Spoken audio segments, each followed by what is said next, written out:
ဒီဗီဒီယိုလေးက online မှာအခုလက်တလောအရန်ကိုဟောနေတဲ့ဗီဒီယိုလေးဒီမိန်းမရဲ့နာမည်ကပန်ဤခိုင်အခုလိုအလုပ်မျိုးအခုမှဒီရွှေဆိုင်မှာလုပ်ဖူးတာမဟုတ်ဘူးဒီလိုမျိုးလုပ်လာတဲ့10နှစ်ကျော်ပြီလို့သိရတယ်ဒီလိုမျိုးလုပ်ရကြောင်းထောင်မှာကြဘူးသေးတယ်ဒီလောက်ရမျိုးတွေလုပ်လို့ online မှာသူ့အကြောင်း post တွေတက်လိုက်ရင်ခဏပြန်ငြိမ်သွားတယ်နည်းနည်းလေးပြန်ချရင်အခုလိုလောက်ရမျိုးပြန်လုပ်တဲ့နေတာကတော့တောင်းကလာနဲ့သင်္ကန်းညို့မှာနေတယ်လို့သိရတယ်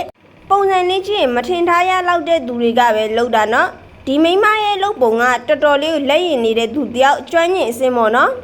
ရွှေဆိုင်နေတော်တော်များများကလည်းအဲ့လိုဝေကောင်းစွာကောင်ဝတ်သွားမှနော်တာမန်အဝတ်စားနဲ့ဘာမှဝတ်မထိုင်အထက်ရေးဆွေတော့ခိုင်းနောက်မှဝယ်နိုင်မဲ့ပုံမဟုတ်ဘူးဆိုတဲ့အကြည့်တွေကတော်တော်လေးကိုဆိုးတယ်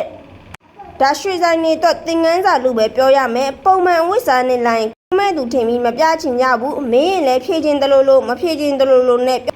ပြောင်ပြောင်ရောင်ရောင်ဝတ်လာမှကြိုဆိုကြတာနော်